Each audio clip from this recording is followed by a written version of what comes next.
Hi, I'm Ann. Thanks for joining us on Facebook Live. Today I'm going to show you a fun technique for smoking polenta. So why smoke polenta? I know it's not very traditional, but it's something I explored when I was writing my book, Everyday Whole Grains. I was looking for ways to add more flavor and more robustness to whole grains without adding a lot of calories or fat or sodium. And smoking does that beautifully without adding any calories, any fat, any sodium. Sorry, I've got something on the stove I got to check on. Okay, this is live. Okay, so I'm going to show you a really cool stovetop smoking technique.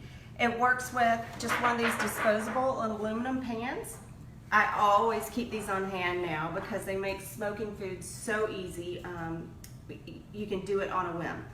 Where do you find this? You find these in the grocery store, usually near the aluminum foil and the food storage containers. You'll find all different sizes. This is 13 by 9, and I think this size works really well.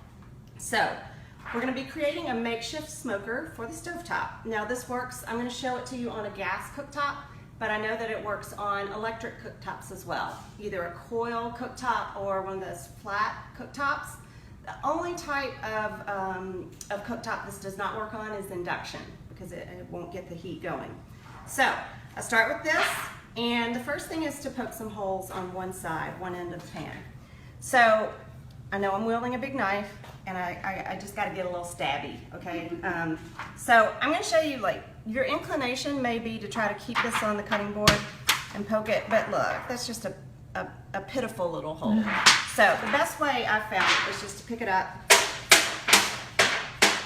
and just do it that way. So I've got about 10 holes ranging in size from larger slashes to smaller ones. That's all you need. Okay, and then I have wood chips here. This is hickory wood. You can use apple wood, cherry wood, whatever you like, whatever you have on hand. No need to soak them, so this is really cool. You can do this without having to think ahead. So I'm going to put just a little bit of these chips down on this end of the pan, right over the holes, okay? And then what I have here is my polenta. Now I'm using something that's also a little bit non-traditional, because I want to make sure that I'm making whole grain polenta, and it's hard if you're shopping to find polenta that is explicitly labeled as whole grain. So if it's degermed corn, that means they've removed the germ from the kernel, and that's not whole grain. So what I do is I buy cornmeal, finely ground, that I know is made with whole grain corn, and as a double insurance, I know that it has the Whole Grains Council stamp on it, so I know it's whole grain. And the first ingredient on the ingredient list is enriched whole grain yellow cornmeal. So, whole grain, that's what I'm aiming for. So this is going into this pan, opposite of the wood chips. So it's just going there. I'm just going to spread it out a little bit. And what I'm going to do is partially cover it with oil. I say partially covered just because you'll see in a second.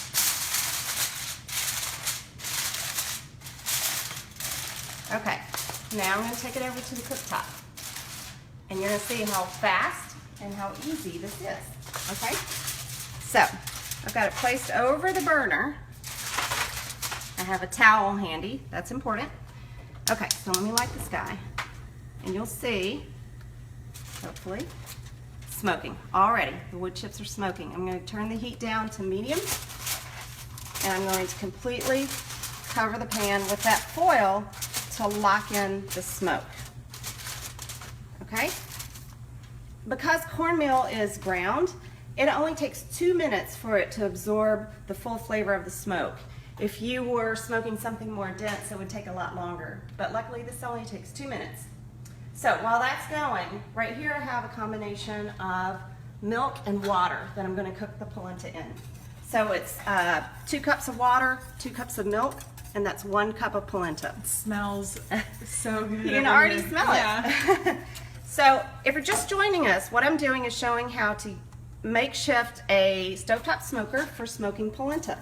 Now I also do this with other whole grains in the book. I smoke barley, I smoked some whole wheat flour and make breadsticks with them because I wanted them to taste like beef jerky without adding any meat. So smart. It's really cool. How did you come up with that?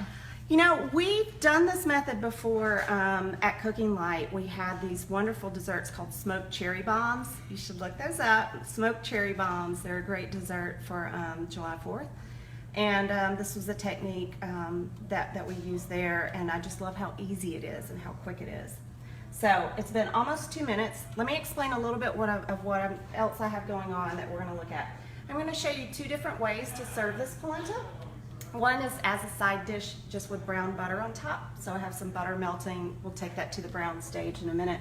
And then I'm going to show how to do a play on shrimp and grits. And so we'll cook some shrimp with tomatoes, garlic, onions, Cajun seasoning. Very simple. Either way, it's going to be the start of a great dinner. So I think it's been about 2 minutes. I'm going to turn this off. And let me show you how you take this over here and show you what to do to kind of get those wood chips out of there, and then how you move on with your polenta. Okay, ready? Woo! Big reveal. See all that smoke? A little bit of this got browned along the edges, which is fine and delicious. Okay, so you already have this foil here. So what I do is I take some tongs and I just remove those chips. They're not all even completely burned, but they produce so much smoke. I just remove them with tongs, place them on the foil. That little guy is an ember. Look at him. And then with any little fragments that are a little hard to get out with the tongs, I just take a damp paper towel and wipe them out. Okay, so if you're just joining us, I have stovetop smoked this polenta. I'm going to cook it up and show you 2 ways to top it. Now, here's a tip from experience. Before you throw this in the garbage, make sure there are no embers that are on fire. I have had a smoldering garbage can before. That was accidental. So you may want to just spritz a little water on here. Just make sure, for safety's sake, it's not still on fire. So I'm going to take the polenta now and just pour it in a bowl just to make it easier to handle. Okay, so this wonderful little smoker has done its job. I usually just wrap everything up. I'll crumple that up and throw it in the garbage when I know it's not on fire. Okay, so I'm going to take this over to the stove. So remember I said I had a combination of water and milk. So I use 2% milk because it makes the polenta really creamy. But I cut it with water because in my experience, and maybe it's just that I'm distracted sometimes, if I use all milk, it tends to scorch. So I have a combination of water and milk, 2 cups of water, 2 cups of 2% milk. And so here's my tip when working with polenta or grits, anything like that. When you add your grain to the simmering liquid, you want to make sure that one hand is whisking constantly. This hand's got to whisk. It's got to keep whisking as this polenta goes in. So otherwise, you know what you end up with? You end up with lumps. So keep this hand always in motion as this is going in, and you will end up with nice creamy polenta. Of course, sometimes I still get lumps. It's okay, you can smush them out with a spoon or a spatula. But this is the best way to try to prevent them. There's a little bit of salt in here too. I've got a teaspoon of kosher salt, and that's kind of it. Now remember, most of the big robust flavor is coming from the fact that this polenta is smoked. Okay, so I said I was going to show you 2 ways to top it. So while that is simmering, I'm going to leave my whisk in there so that I can whisk as I go. In this pan, I have a little bit of butter that I've melted. In this pan, I have some butter that I've melted. I'm going to take this to the brown stage. This will be if you're making a nice side dish, you just want to amp up the flavor and the texture a little bit. You would top the polenta with some brown butter. I'll plate it up so you can see exactly what it looks like. Okay, so in this skillet, I have some butter, and I'm just going to add to that garlic. My pan is not quite hot enough. I should have heard that sizzle. And while this is heating up, do you always have everything in its place before you start cooking? And do you really find that it's worth it? It is worth it to have they call it mise en place. It is totally worth it if you can prep ahead and have all that done. to be honest, on a lot of weeknights, I don't. I just put the garlic in, and while it's cooking, I run over and chop the green onions. And while those are cooking, I run over and do something else. It all depends on how much time you have and how organized you are. Ideally, this is the best way to do it, to have everything prepped out. It's nice to know that you're being realistic. Look, I gotta be real. I'm not always as organized as I'd like to be. But the thing is, if you're not organized and you're just kind of doing things as I was describing, what might happen is that your garlic, you may start smelling that it's burning while you're chopping your green onions. In that case, just do the smart thing, remove the pan from the heat until you can get to it, okay? You don't have to keep it on the heat. You can stop the train as it's going down the tracks, and then you can restart it.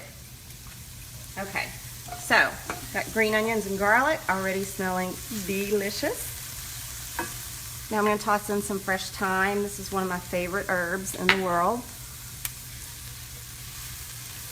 And then some shrimp. So this is peeled and deveined large shrimp. The last time I cooked shrimp on Facebook Live, I left the tails on, which is a total food styling choice because it looks pretty. And I think some of you are like, I would never eat that. I get it. I totally get it. It makes for prettier pictures, but it's not exactly the way you want to eat it. Okay, so shrimp is going in here, green onions, garlic. Now I'm going to sprinkle in a little bit of salt-free Cajun seasoning. I like to use salt-free so that I am in control of how much salt there is. I will add my own salt. You find that in most grocery stores? Yep. There are two main brands. I think one is the Tony, I don't know how to pronounce it. Tony Sachers. Y'all can tell me. I'm probably butchering the pronunciation. And then I think the other one is something like Louisiana or something like that. But just, you'll find it with the other spice blends in the grocery store. Okay. Would you call this kind of a play on shrimp and grits? This is absolutely a play on shrimp and grits. So this is grits with smoked polenta. So shrimp and grits with just a little added oomph. So now I'm going to add some halved grape tomatoes. I love these guys. They're great year round. You don't have to wait for them to come in season. They're quick cooking, quick to prep. Maybe just a few more. Okay. So that's going to get nice and done. And I'm actually going to measure the salt because I'm going to add a little too much. I'm just going to use a half a teaspoon of kosher salt.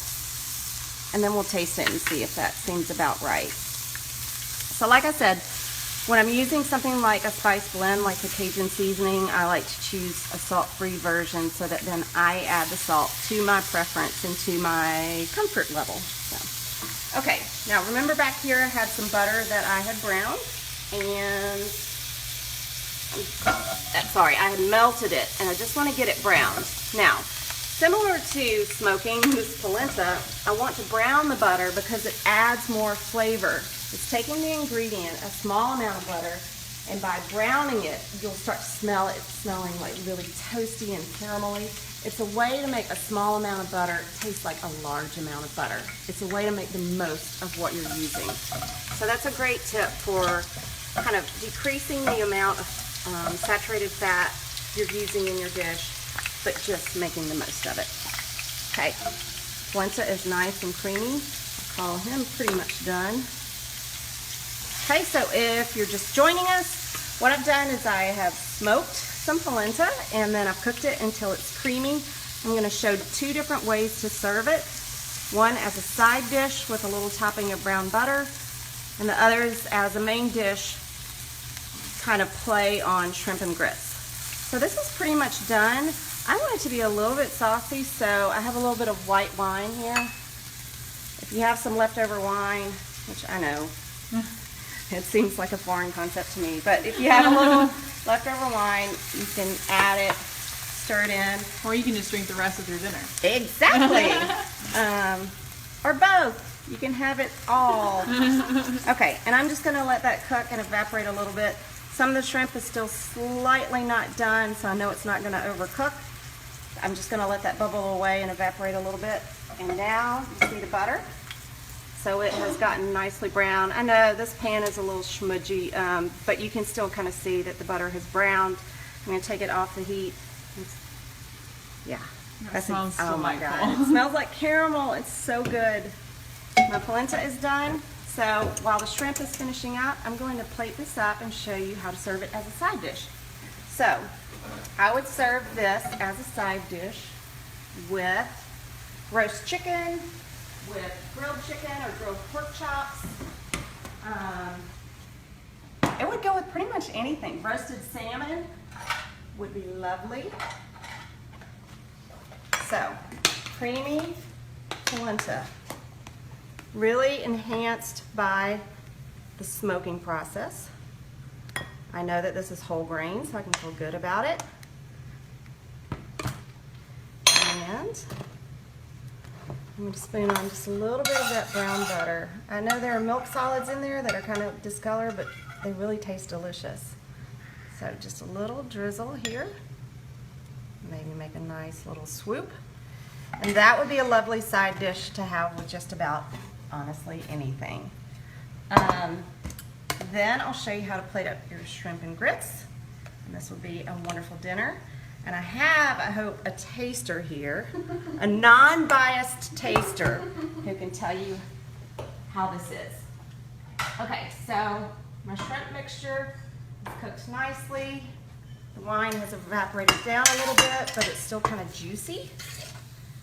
And I would just dish this up like this. Very simple. You saw me cook it from start to finish. Just green onions, garlic, a little butter, Cajun seasoning, salt, thyme, and you're good to go. So that would be a wonderful dinner. So I hope you've loved learning about this. I wrote a book called Everyday Whole Grains. And what I wanted to do in this book was to show how whole grains can be delicious and fun. They don't have to be earnest and boring. And this is one of those techniques. So I'd love it if you'd let me know if you'd like to learn more techniques like this to bring the most out of your whole grains. So thanks so much for joining us, and come back next time when hopefully I'll be showing some more fun ways to use whole grains.